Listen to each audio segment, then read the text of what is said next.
로마서 3장 23절과 24절의 말씀입니다.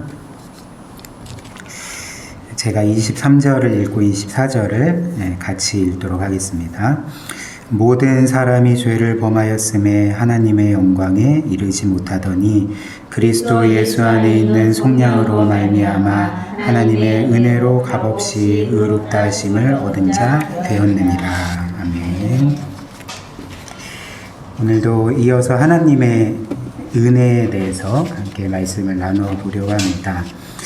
일단 우리가 하나님의 은혜에 대해서 더 깊이 연구하기 이전에 우리가 지난주에 살펴본 말씀을 아주 간략하게 요약을 해보도록 하겠습니다.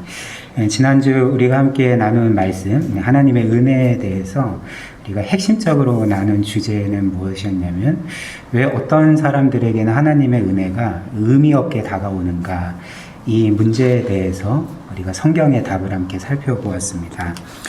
하나님의 은혜가 어떤 사람들에게 의미 없이 다가오고 또 그 은혜가 감격이 되지 않은 가장 큰 이유는 한마디로 표현하면 그 은혜를 필요로 하지 않기 때문에 그렇습니다.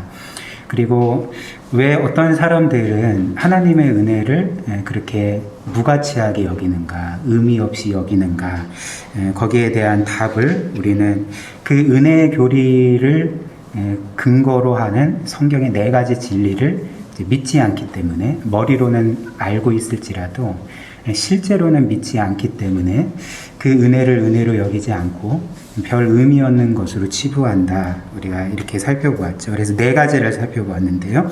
이제 첫 번째는 이제 성경이 말하는 바 인간의 죄와 우리 인생의 죄악된 본성입니다. 즉, 우리 인생의 죄로 말미암아 전적으로 타락하고 부패해져 있는 것을 우리가 온전히 믿지 못하기 때문에 그에게 은혜가 은혜로 다가오지 않게 되는 것이죠. 왜냐하면 이제 자신이 그 죄는 짓지만, 그리고 실수도 하고 실패도 하지만 기본적으로 이제 온전하다, 그리고 자신의 힘으로 얼마든지 하나님께 받아들여질 수 있다 생각을 하면 그에게는 사실 은혜가 절대적으로 필요하지 않게 되는 것이죠. 그리고 그런 사람들은 얼마든지 자신의 죄악을 자신이 행하는 선행으로 이제 상쇄시킬 수 있다. 그래서 하나님께 받아들여질 수 있다라고 이제 생각을 하는 것입니다. 그리고 또 우리가 다룬 것이 하나 있었는데요. 이 인간의 죄와 죄악된 본성과 관련해서 이제 지금 시대에는 하나님을 믿지 않고, 그리고 하나님을 믿지 않기 때문에 과거 우리의 신앙의 선배들이, 그리고 수많은 사람들이 믿어왔던 어떤 절대적인 진리와 절대적인 도덕성을 믿지 않는 시대에 우리가 살고 있지 않습니까? 그렇다면 옳고 그름, 그리고 선과 악, 그리고 진리와 거짓 등등 이런 것들은 누가 정하냐? 바로 이제 각각의 개인이 정하는 것이죠. 그래서 이런 모든 가치들, 그리고 선악과 진리와 그리고 비진리 등등 이 모든 것들은 이제 각자 나름대로 생각에 따라, 사사기의 마지막 말씀과 같이 각자 소견에 옳은 대로 이렇게 결정하고 그에 따라서 살아가는 시대가 바로 지금 시대라 할 수가 있는 것이죠. 그래서 사람들이 말하기를 이 죄라는 것은 단지 사회의 합의 가운데 이제 나쁜 행동이다 여겨지는 것을 죄로 여겼을 뿐이지, 지금 시대에는 꼭 이제 위법 행위가 아니라면, 그리고 남에게 피해를 주는 게 아니라면 얼마든지 나는 과거에 죄로 규정된 것에 얽매이지 않고 이제 내 마음대로 나의 자유를 최대한 만끽하면서 살아갈 수 있다. 그래서 그 결과 성경이 죄라고 말하는 것을 이제는 더 이상 죄가 아니라고 말하는 시대가 되어버린 것이죠. 그래서 성경이 말하는 이 외적인 죄뿐만 아니라 특별히 마음의 죄, 우리 마음 안에 가득한 이제 미움과 혹은 거짓과 혹은 음란과 이제 이런 것들을 이제 더 이상 죄로 여기지 않는 그런 시대가 되었고, 또 그것 외에 특별히 이제 성적인 타락과 관련해서 하나님이 정하신 결혼 제도 바깥에서 이성과 관계를 갖거나 아니면 동성 간에 그런 관계를 갖거나 심지어 그 말로 표현할 수 없는 방법으로 그렇게 성적으로 타락하는 모든 것들이 이제 성적인 자유로 개인의 어떤 취향으로 여겨져서 이제 무분별하게 그것들이 허용되는 것을 우리가 보게 되는 것입니다. 그리고 이제 죄책감 같은 경우는 과거에는 분명히 죄를 지었을 때 이제 하나님이 어떤 면에서는 각 사람에게 그 새겨주신 그 양심의 법에 따라서 이제 가책을 받고 찔림을 받는 것이다라고 이제 여겨졌던 것이 이제 지금 시대에는 어떤 이제 심리적인 질병으로 병약함으로 치부되는 이제 시대에서 우리가 살고 있는 것이죠. 그래서 결론적으로 이제 죄를 죄로 여기지 않는 죄를 죄가 아니라고 이제 말하는 시대에 우리가 살고 있는 것입니다. 그렇기 때문에 더욱더 이제 자신은 죄로 인해서 구원 받을 사람이 아닌 거죠. 그렇기 때문에 하나님의 은혜가 은혜로 다가오지 않는 것입니다. 제 의도보다 좀 길어지는데요. 어쨌든 빨리 지나가도록 하겠습니다. 두 번째로 하나님의 응보적인 정의, 즉 공의를 믿지 않는 것이죠.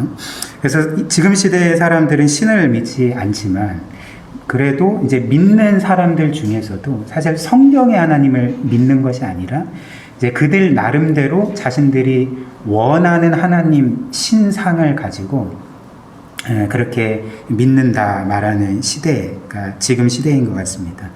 그래서 보통 사람들이 원하는 신은 그 사랑의 하나님이지 이제 성경이 우리에게 분명하게 선언하는 어떤 공의로운 하나님 또 심판의 하나님은 결코 아니라는 것이죠. 그래서 사람들이 보통 이런 말을 하는 거죠. 나는 사람을 이제 심판하고 지옥에 던져 넣는 신은 참신이 아니라고 믿는다. 그것은 내가 원하는 신이 아니고 나는 그런 신을 거부한다라고 이제 말하는 것이죠. 그러나 성경의 하나님은 어떤 하나님입니까? 완전한 사랑의 하나님이실 뿐만 아니라 동시에 완전한 공의의 하나님이고 심판주 하나님이신 것을 성경 전체에서 우리에게 선언해 주고 있는 것이죠. 그래서 제임스 패커가 이런 말을 하지 않았습니까? 성경은 처음부터 끝까지 선하신 하나님이 만드신 이 세상은 도덕적인 세상으로 그 안에서 응보는 숨쉬는 것만큼이나 기본적인 사실이라고 주장한다. 이렇게 말을 했습니다.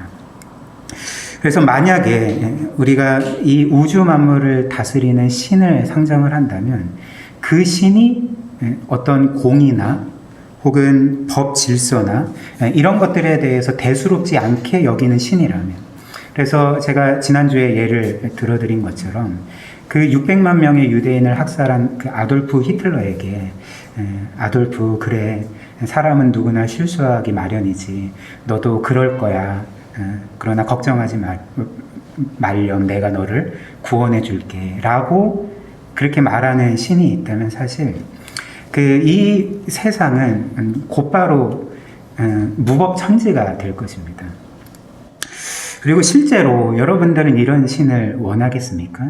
그렇지 않죠. 우리 본성적으로 우리가 원하는 신에 대한 상은 그런 모습은 사실 굉장히 공의롭고 정의롭고 또 이 세상의 질서를 유지하고 그래서 선을 행한 자에게 상을 주고 악을 행하는 자에게 벌을 주는 하나님을 원하는 것이죠. 그래서 실제로 우리가 원하는 것은 사실 완전한 공의와 질서라는 것입니다. 그리고 세 번째로 인간의 영적인 무력함은 전적인 무능함입니다. 그래서 우리는 죄로 인해서 전적으로 타락하고 부패한 인생일 뿐만 아니라 그로 인해서 영적인 것들에 대해서 특별히 우리 자신을 구원하는 일에 있어서 전적으로 무력한 자들이라는 것이죠. 그러나 과거이든 현재이든 수많은 사람들이 이 사실을 부정합니다. 그러니까 자신의 죄성도 부정하고 자신의 전적인 타락과 부패함도 부정하니까 마치 자신이 좀 죄도 짓고 실수는 하지만 어느 정도의 선행으로 하나님께 신적 존재에게 완전히 받아들일 수 있는 스스로 구원을 이룰 수 있는 존재인 것처럼 여기고 살아가는 것이죠. 그리고 구원뿐만 아니라 구원과 함께 내가 원하는 바를 신적인 존재에게 얼마든지 얻어낼 수 있다라고 생각을 한다는 것입니다. 그래서 지난주에 제가 예를 들어드린 게 저의 경험에 따르면 그 이제 복음 제시를 할 때 선생님 오늘이라도 이 세상을 떠나면 그 천국에 들어갈 확신이 있으십니까? 그러면 이제 보통은 없다고 이야기를 하죠. 그러면 선생님 혹시 선생님이 오늘 곧바로 죽게 되어 하나님 앞에 신적인 존재 앞에 섰을 때 그 하나님이 선생님에게 내가 너를 왜 구원해야 되냐라고 여쭈어 보신다면 선생님은 어떻게 답하시겠습니까?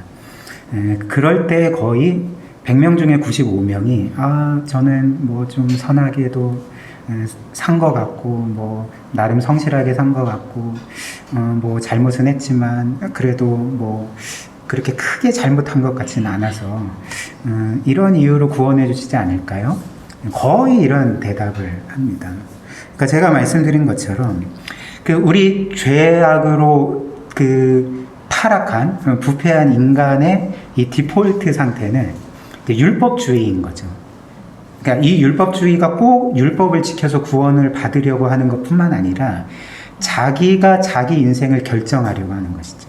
그러니까 하나님 없이 자기가 자기 인생을 결정하려고 하고 개척하려고 하고 그래서 자신의 인생뿐만 아니라 구원도 자기의 힘으로 이루려고 하는 것이 이 세상 모든 인간의 이제 기본적인 상태라는 것이죠. 그러나 성경은 뭐라고 말합니까? 이제 누구도 자신의 행위로 구원받을 수 없다. 누구도 율법의 행위로는 의롭다 하심을 얻을 자가 없다라고 이제 분명히 목바가 이제 선언해주고 있습니다. 그래서 우리의 행위로만 따진다면 우리는 사실 하나님께 받을 수 있는 유일한 것은 하나님의 불타는 정죄와 심판밖에 없는 것이죠. 그리고 마지막으로 하나님의 주권적인 자유입니다.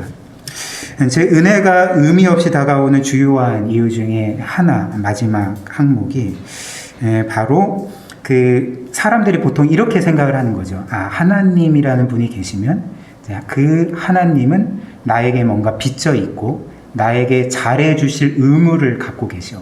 그렇기 때문에 그 신은 마땅히 나에게 복을 주고 나를 구원해 줘야 돼 라고 생각을 한다는 것입니다.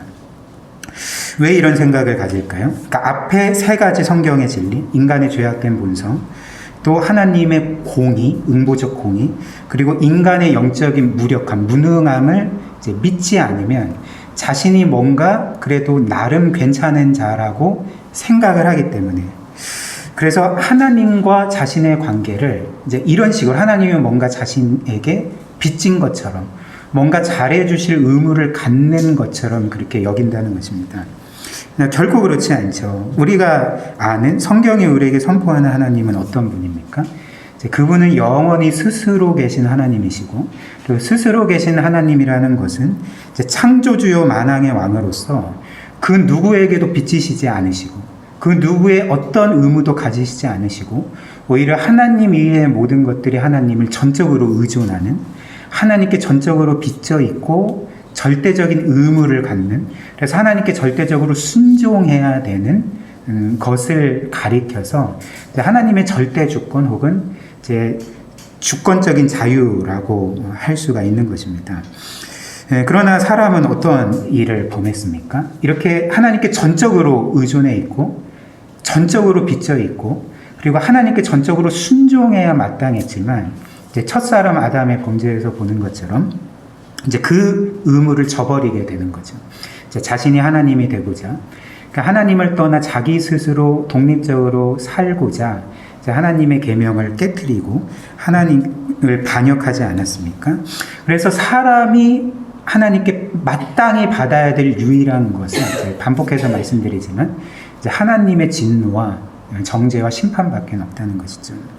그러나 지난주 이제 마지막 부분에 우리가 살펴본 바대로 이제 복음이란 무엇일까요?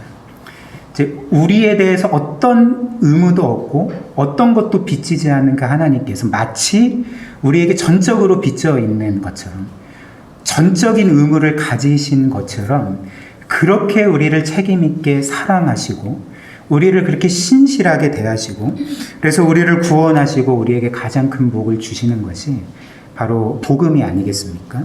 그래서 복음이란 우리에게 그 어떤 것도 주실 의무가 없는 그 하나님께서 이제 자신의 독생자와 자신의 모든 것을 이제 우리에게 주신 것이 바로 복음이라 할 수가 있는 것이죠.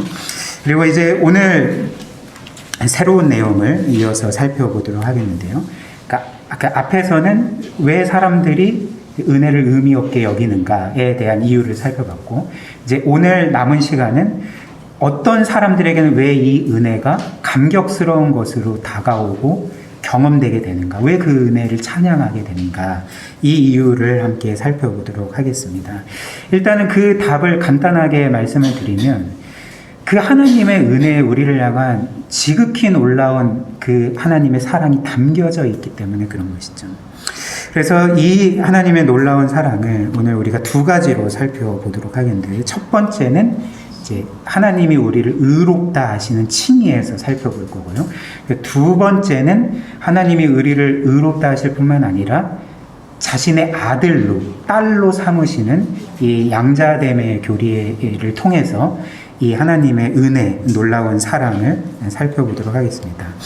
첫 번째로 오늘 칭의에 대해서 함께 살펴보려고 하는데요. 우리가 그 처음에 읽었던 로마서 3장 23절과 24절 제가 다시 읽어드리겠습니다. 모든 사람이 죄를 범하였음에 하나님의 영광에 이르지 못하더니 그리스도 예수 안에 있는 속량으로 말미암아 하나님의 은혜로 값없이 의롭다 하심을 얻은 자 되었느니라. 그래서 일단 그 성경은 하나님께서 우리를 구원하실 때에 어떤 특정한 방법을 우리에게 두드러지게 설명하고 있습니다. 그 방법이 바로 이제 칭의라는 것이죠. 그래서 그 한자 이 말을 풀이하면 이제 의롭게 여기다 혹은 이 의롭게 선언하다라는 그 말이 칭의이지 않습니까?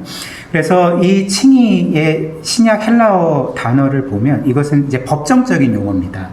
즉 판사가 한 법정에서 죄인을 향해서 당신은 무죄일 뿐만 아니라 당신은 의로운 자요라고 판결하고 선언할 때 사용하는 단어가 이 의롭게 하다라는 단어인 것이죠. 그래서 성경이 그 하나님께서 우리를 구원하실 때 우리를 의롭다 선언하신다는 것은 이제 그림을 그리자면 우리가 먼 훗날 하나님의 심판대 앞에 섰을 때에 우리를 향해 하나님이 하시는 선고가 너희는 의롭다, 너희는 완전하다 이렇게 선언해 주시는 것을 가리켜서 그 성경은 이제 의롭다 여기신다, 의롭다 선언하신다라고 표현을 하는 것이죠. 그래서 여기에서 의롭다라는 이 성경의 단어는 이제 두 가지 상태를 가리킵니다. 첫 번째는 이제 죄가 없는 상태를 가리키고, 그러니까 무죄한 상태를 가리키고요. 그리고 이 의로운 상태는 무죄한 상태뿐만 아니라 더 나아가 말 그대로 완전한 상태, 특별히 하나님의 율법을 가감 없이 모든 율법을 완벽하게 지킨 상태를 가리켜 이제 의로운 상태라고 이제 말하는 것입니다. 그렇다면 두 번째로 하나님께서 의롭다 선언해 주신 자들은 어떤 자들일까요? 23절 말씀 보시면 그 하나님께서 은혜로 값없다 의롭다 여겨주신 것, 선언해 주신 자들이 누구라고 말합니까? 이제 모든 사람이 죄를 범하였음에, 즉 이제 죄를 지은 그 죄인들을 향해서 하나님이 이제 의롭다 선언해 주셨다는 것이죠. 그리고 이 로마서 전체로 범위를 확장하면 이렇게 하나님께서 이제 로마서 3장에 이르러서 그 하나님께서 죄인들을 의롭다 선언해 주셨을 때 그 죄인이 도대체 어떤 죄인들이냐, 우리가 그 로마서 1장과 2장 말씀을 특별히 그 주의 깊게 살펴보면서 확인할 수 있는 바는 일단은 로마서 1장 18절 이하의 말씀처럼 그들은 하나님의 진노 아래에 있는 자들인 것이죠. 죄로 인해서 불의로 진리를 막고 하나님께 반역한 자들이기 때문에 이제 그들 가운데 하나님의 진노가 불일 듯 있는데, 이렇게 죄인들, 그러니까 하나님께서 의롭다 선언해 주신 그 죄인들은 이제 하나님의 진노 그리고 하나님의 심판 아래에 있는 자들이라는 것입니다. 그리고 로마서 1장 28절과 32절 말씀처럼 또 이들은 어떤 자들이냐면 마음에 하나님 두기를 싫어하여서 이제 온갖 죄를 범하는 자들이라는 것이죠. 그래서 잠시 한번 살펴볼까요? 로마서 1장 28절부터 32절 보면 자, 이들의 모습이 이렇습니다. 29절부터 제가 읽어드리겠습니다. 곧 모든 불의, 추와, 탐욕, 악의가 가득한 자요. 시기, 살인, 분쟁, 사기, 악독이 가득한 자요. 수근수근하는 자요. 비방하는 자요. 하나님께서 미워하시는 자요. 능욕하는 자요. 교만한 자요. 자랑하는 자요. 악을 도모하는 자요. 부모를 거역하는 자요. 우매한 자요. 배약하는 자요.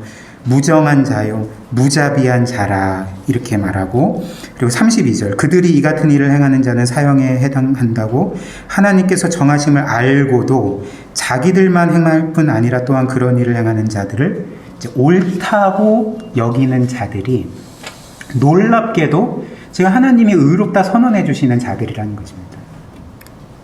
그리고 이어서 로마서 2장 1절부터 5절 말씀 보면 이들은 또 어떤 자들이냐면 이렇게 온갖 죄를 저지를 뿐만 아니라 특별히 자신 안에 이런 온갖 죄가 있음에도 불구하고 자기의 죄를 깨닫지 못하고 지금 뭐를 합니까? 남을 정죄하고 있는 거죠. 그러니까 너는 죄인이다. 너는 더럽고 추악한 죄인이다. 너는 정죄받을 죄인이다.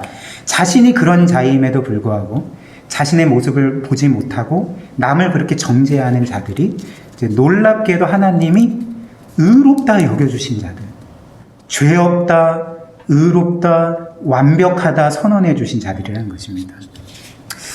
그렇다면 우리가 도저히 이해할 수 없는 어떻게 하나님께서 이런 자들을 의롭다 선언해 주실 수 있는가? 그러니까 하나님께서 분명히 이런 자들을 그게 이제 우리를 가리키는 거잖아요. 이런 우리를 의롭다 선언해 주실 때에 분명히 근거가 있을 텐데 그 근거가 무엇인가? 특별히 성경은 우리가 잠언 말씀 이제 거의 다 읽었잖아요. 이 말씀 기억하실 것입니다. 잠언 17장 15절 말씀에 보면 이제 이런 말씀이 있거든요. 악인을 의롭다 하고 의인을 악하다 하는 이 두 사람은 하나님께 미움을 받느니라. 기억하십니까? 지금 그 성경이 말하는 바가 무엇입니까? 악인을 의롭다 선언하고 그리고 의인을 악인이라 선언하는 것을 하나님이 싫어하신다는 거죠. 그러니까 하나님이 가장 증오하시는 일 중에 하나라는 거죠. 근데 지금 그 일을 누가 하고 계시는 것입니까? 지금 악인을 의롭다 선언하시는 일을 누가 하고 계시는 것입니까? 하나님이 하고 계시는 거잖아요. 그러면 하나님은 뭐 한 입으로 두 말 하시나? 지금 뭘 믿어야 돼? 이렇게 생각을 할 수가 있겠지만 그 하나님께서는 이 일을 하실 때에 이제 분명한 근거가 있으시기 때문에 악인을 의롭다 선언을 해주시는 거죠. 그 근거가 무엇일까요? 오늘 우리가 읽은 로마서 3장 24절에 보면 이제 그 근거가 이렇게 나와 있습니다. 그리스도 예수 안에 있는 속량으로 말미암아 그 은혜로 값없이 우리를 의롭다 선언해 주셨다라고 이제 선언을 해주시는 것이죠. 즉 하나님께서 그 수많은 죄악들을 안고 살아가는 불의로 진리를 막고 그리고 하나님을 반역하는 죄인들을 그 악인들을 의롭다 선언해 주시는 그 합당한 근거가 바로 그리스도 예수 안에 있는 속량, 즉 예수 그리스도께서 우리를 위해 죽으셨기 때문에, 그래서 우리의 모든 죄값을 완전히 치르셨기 때문에 하나님께서는 그것을 근거로 하여서 죄 많은 우리에게 죄 없다 말씀하시고 불의한 우리를 의롭다 선언해 주신다는 것입니다. 이것이 바로 이신칭의 교리인 것이죠. 물론 죄를 용서받는 것이 곧바로 의인이 되는 것을 의미하지 않습니다. 그러니까 예를 들면 존 파이퍼가 이런 예를 들었는데요. 보통 이제 학교 다니실 때에 저도 딱 한 번 F학점을 맞은 적이 있는데요. 예.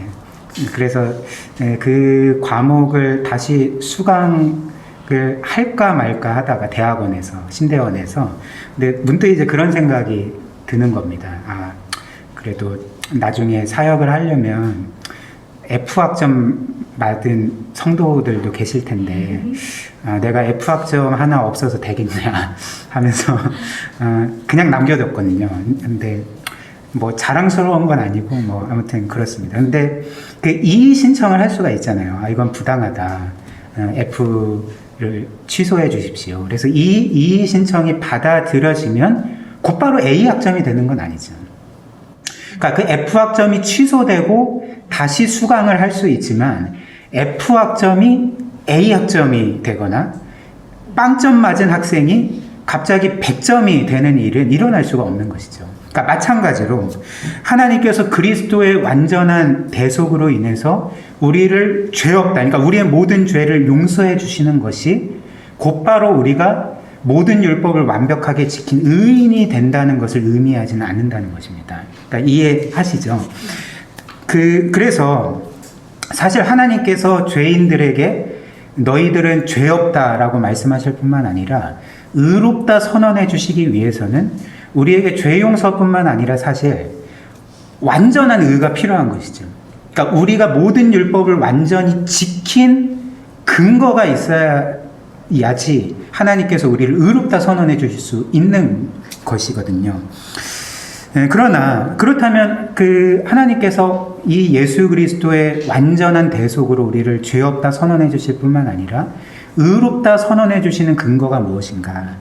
그러니까 성경에 따르면 이 예수 그리스도의 죽으심, 특별히 로마서 3장 24절에 이 그리스도 안에 있는 속량, 주님께서 이루신 완전한 대속은 사실 우리의 죄값을 치르신 것일 뿐만 아니라 더 나아가 이제 성부 하나님의 말씀에 전적으로 순종하신 순종의 완벽한 행위라는 것이죠.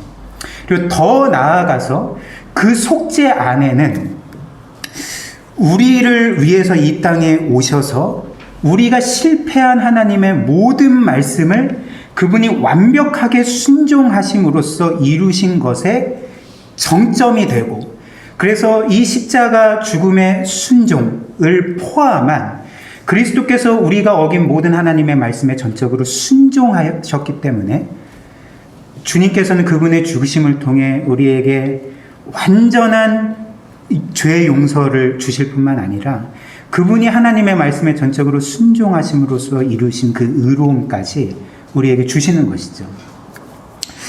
그래서 로마서 5장 18절 19절 말씀이 우리에게 이렇게 선포하고 있습니다.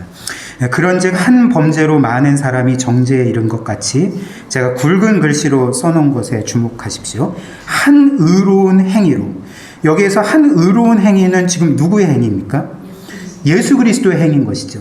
어떤 행위입니까? 십자가 죽으심을 포함한 그것이 정점으로 된 그리스도의 온 생애, 하나님의 말씀에 전적으로 순종하신 그 모든 삶과 순종의 행위를 가리켜 한 의로운 행위라고 말하는 것이죠. 근데 한 의로운 행위로 말미암아 어떻게 됐다고 말합니까? 많은 사람이 의롭다 하심을 받아 생명에 이르렀느니라 라고 선언하고 있는 것이죠. 19절도 똑같습니다. 한 사람이 순종하지 아니함으로 많은 사람이 죄인 된 것과 같이, 우리 같이 읽어볼까요? 한 사람이 순종하심으로 많은 사람이 의인이 되리라, 이렇게 말씀을 하는 것이죠. 즉 우리가 하나님 앞에 의롭다 선언받을 수 있는 그 유일한 근거, 확실한 근거는 그리스도께서 우리를 위해 죽으셨을 뿐만 아니라 그 죽으심이 정점이 된 그리스도의 완전한 순종의 행동으로 인해, 그것으로 인해 얻어진 의로움이 우리에게 주어졌기 때문에 바로 하나님께서 우리를 보실 때 이제 죄 없다 선언해 주실 뿐만 아니라 의롭다라고 선언해 주실 수가 있었던 것입니다.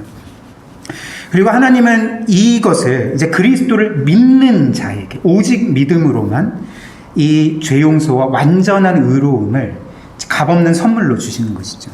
그래서 로마서 5장 1절입니다. 그러므로 우리가 믿음으로 의롭다 하심을 받았으니 우리 주 예수 그리스도로 말미암아 하나님과 화평을 누리자. 갈라디아서 2장 16절입니다. 사람이 의롭게 되는 것은 율법의 행위로 말미암음이 아니요 오직 예수 그리스도를 믿음으로 말미암는 줄 알므로 우리도 그리스도 예수를 믿나니 이는 우리가 율법의 행위로서가 아니라 그리스도를 믿음으로써 의롭다함을 얻으려 함이라. 율법의 행위로서는 의롭다함을 얻을 육체가 없느니라. 그리고 마지막으로 디도서 3장 7절입니다.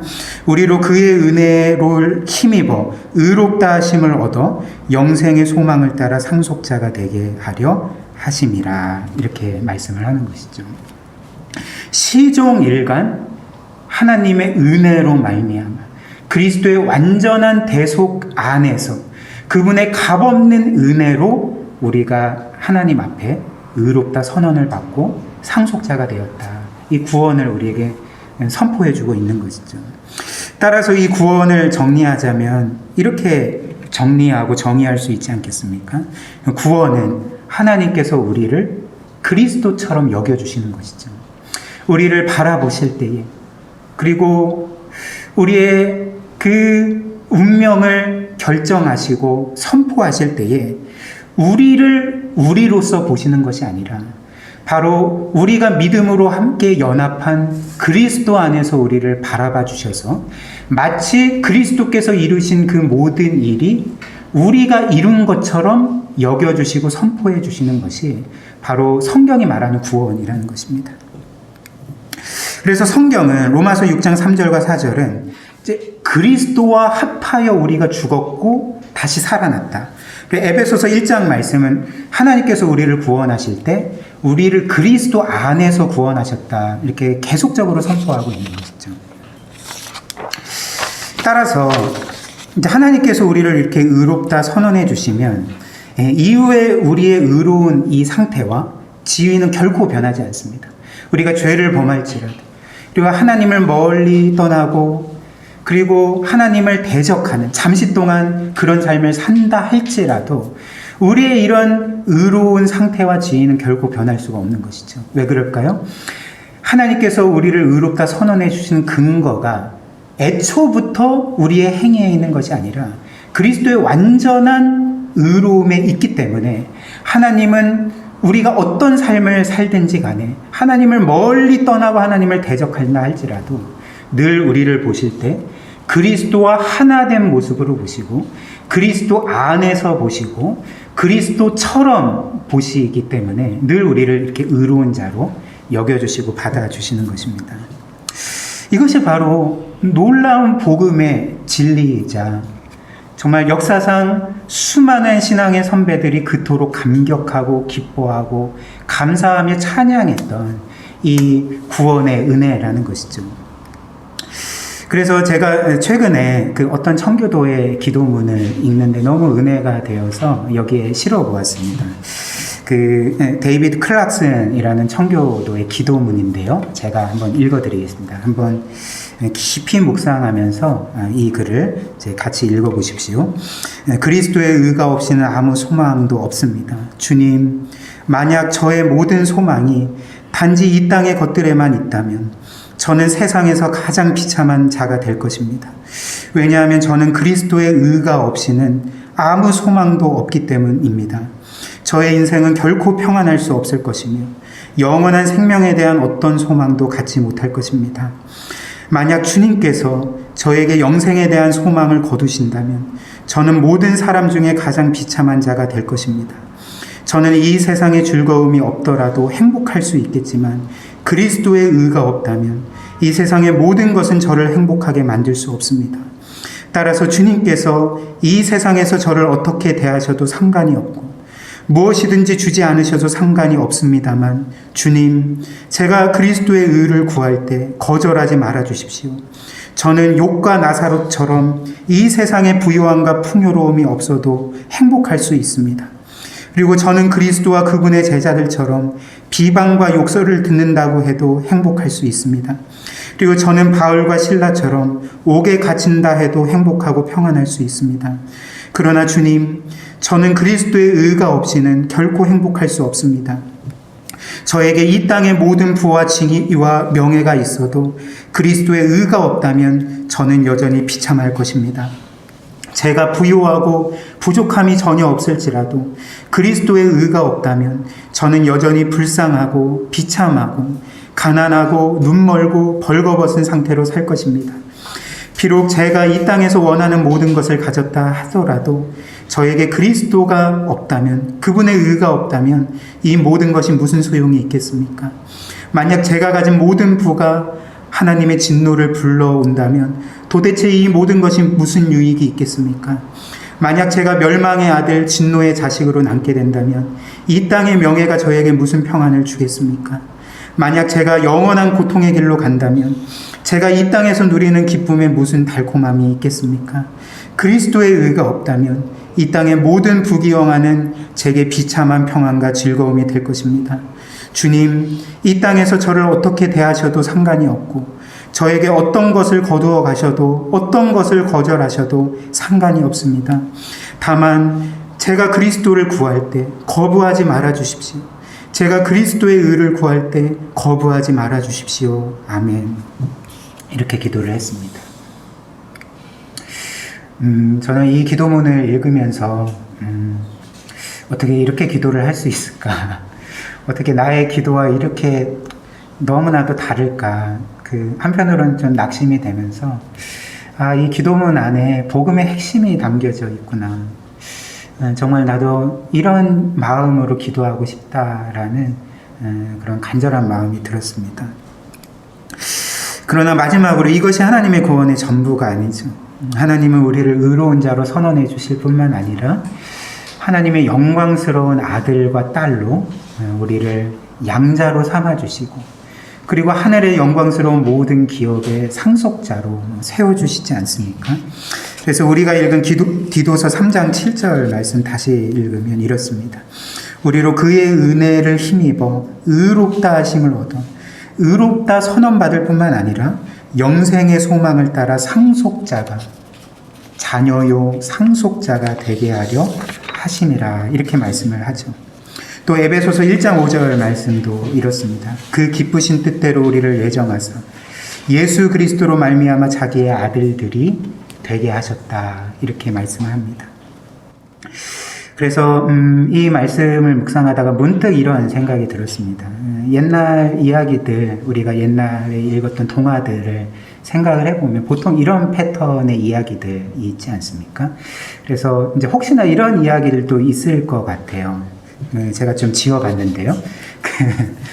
옛날 옛적에 사랑하는 외아들을 먼저 떠나보낸 한 왕이 있었는데 그 이후의 왕은 늘 슬픔과 눈물 가운데 그렇게 하루하루를 보냈습니다. 그러다가 어느 날 그 왕이 길을 지나다가 깜짝 놀란 거죠. 자기 죽은 그 외아들과 너무나도 닮은 한 아이, 그 길거리에서 동냥하고 있는 거지였던 그 아이를 발견하게 되고 그래서 그 아이를 자신의 궁궐로 데려오고 깨끗이 씻고 그리고 왕자의 옷을 입혀주고 이제 그를 자신의 양아들로 삼은 것입니다. 그리고 자신의 양아들일 뿐만 아니라 자신의 왕위와 왕국의 모든 것을 물려받는 그런 상속자로 세운 것이죠. 보통 이런 이야기 얼마든지 우리가 생각할 수 있잖아요. 그런데 이런 이야기는 우리가 결코 상상할 수 없지 않겠습니까? 그러니까 꾸며낼 수 없지 않겠습니까? 그러니까 어떤 이야기냐면 이제 한 나라의 왕이 자신에게 반역하고 그리고 자신에게 반역을 일으키다가 자신의 외아들까지 죽여버린 그 한 반역자가 있는데 놀랍게도 그 반역자를 자신의 양자로 삼고 자신의 왕국을 물려받는 상속자로 삼았다. 옛날 옛적 동화에 이런 그 이야기가 과연 나올 수가 있겠습니까? 사람의 본성을 거스리는 뭔가 어떤 면에서는 좀 불쾌한 이야기일 수도 있지 않겠습니까? 그러나 놀랍게도 이는 동화의 이야기가 아니라 우리에게 실제로 일어난 일이라는 것이죠. 하나님께서 죄인인 우리에게 실제로 행하신 일이 바로 이제 이런 일이라는 것이죠. 하나님을 거스르고 그분께 반역하고 그래서 그분의 외아들을 십자가에 못 박아 죽인 그 죄인들인 우리를 오히려 사랑하셔서 용서하시고 의롭다 선언하시고 양자로 삼으시고 그 영광스러운 천국의 모든 것을 상속받는 상속자로 세우신 것이 바로 하나님이 우리에게 행하신 일이라는 것입니다. 그래서 마지막으로 이 하나님의 은혜에 대한 마땅한 반응이 무엇일까요? 몇 가지를 이야기하자면 이 하나님의 사랑 그 은혜에 대한 마땅한 반응은 그 은혜에 대한 감사 그리고 찬양 그리고 그 은혜에 따른 순종이라는 것이죠. 그래서 제가 이 하나님을 아는 지식에 실린 그 사무엘 데이비스의 찬양을 실어 보았습니다. 제가 읽어드리겠습니다. 위대하신 경의의 하나님이시여 당신의 모든 길은 신적 속성들을 드러냅니다. 죄를 용서하시는 은혜의 무수한 행위는 당신의 다른 경위들을 초월하여 빛납니다. 당신과 같은 용서의 하나님 그 누구겠습니까? 그처럼 풍요롭고 값없는 은혜를 지니신 분이 누구겠습니까? 놀라 어찌할 바를 모르며 떨리는 기쁨으로 우리는 우리 하나님의 용서를 받아들입니다. 가장 깊이 물든 범죄에 대한 용서, 예수님의 피로 사신 용서를 받아들입니다. 당신과 같은 용서의 하나님 그 누구겠습니까? 그처럼 풍요롭고 값없는 은혜를 지니신 분이 누구겠습니까? 오, 이 기이하고 비길 데 없는 은혜, 이 존엄한 사랑의 기적이 감사의 찬양과 함께 넓은 이 땅을 채우소서. 지금 천상의 합창으로 올리듯이 누가 당신과 같은 용서의 하나님이겠습니까? 그처럼 풍요롭고 값없는 은혜를 지니신 분이 누구겠습니까? 이렇게 찬양을 하는 것이죠. 그리고 이런 찬양뿐만 아니라 우리는 이제 그 하나님의 은혜에 감사함으로 그 하나님을 사랑하게 되고 이제 그 하나님의 뜻대로 살고자 이제 애쓰게 되는 것이죠. 그래서 제임스 베커가 이에 대해서 이렇게 말을 하는데요. 이제 하나님의 은혜의 교리가 도덕적 방종을 조장한다고 생각하는, 즉 우리가 어떻게 하건 최종적인 구원은 확실한 거예요. 그러니까 우리가 어떻게 행동하든 상관없어라고 이제 말하는 사람들은 가장 문자적인 의미에서 자신들이 무슨 말을 하는지 모른다는 것을 나타낼 뿐이다. 이렇게 지적을 합니다. 제가 이제 하나님의 은혜를 깊이 경험했을 때, 그 20대 중반에 정말 십자가의 그 사랑과 은혜를 깊이 깨닫고 경험했을 때에 한동안 신학교 뒤편에 있는 기도굴에 가서 늘 부르짖으면서 기도를 했습니다. 근데 그때 그 곰곰이 생각을 해보면 제가 이렇게 부르짖으면서 기도한 주요한 거의 그 기도의 대부분의 내용이 무엇이었냐면, 하나님 저 같은 죄인을 구원해 주셨으니, 아무것도 아닌 자에게 아들 예수를 아낌없이 내어주셨으니 제 모든 것을 하나님께 드리겠습니다. 제 전부를 하나님께 드리겠습니다. 물론 그것으로 하나님의 은혜를 전혀 갚을 수 없겠지만 제가 드릴 수 있는 것은 다 드리겠습니다. 라는 고백을 이제 늘 했던 것을 기억하게 됩니다. 정말 은혜를 경험했다면, 그 하나님의 은혜를 알았다면, 깨달았다면, 경험했다면 정말 우리도 우리의 심령 안에 이런 고백이 마땅히 있어야 되지 않겠습니까?